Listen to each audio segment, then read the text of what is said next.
Welcome to our channel. Today we how to disable Mailchimp dynamic content that changes logo styling step by step clearly.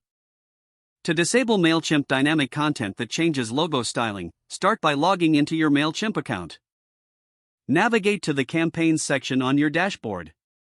Locate the campaign where you want to make the changes. Click on the campaign name to open it. Once in the campaign editor, select the section that contains your logo. Click on the logo block to edit its settings. In the Settings menu, look for the Style tab.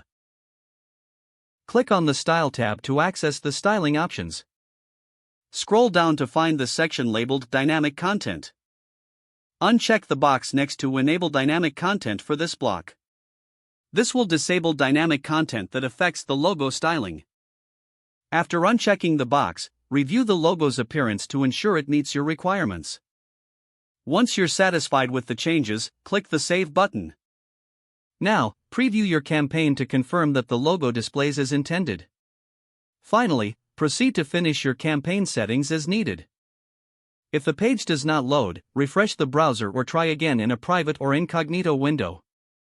Make sure you are using the correct email address, then retype it carefully to avoid small typos.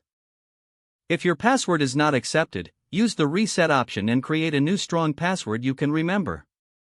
Check your spam folder for verification or security emails, then complete any requested confirmation steps. Enable two-factor authentication if available to improve account security and reduce unauthorized access risk. After signing in, review your profile details so your contact information and settings are accurate and current. If you see an error message, note it down and try again after restarting your device and internet connection. Log out when you finish, especially on shared devices, to keep your account and payment information secure. If the page does not load, refresh the browser or try again in a private or incognito window. Make sure you are using the correct email address, then retype it carefully to avoid small typos. If your password is not accepted, use the reset option and create a new strong password you can remember. Check your spam folder for verification or security emails, then complete any requested confirmation. Enable two-factor authentication if available to improve account security and reduce unauthorized access risk.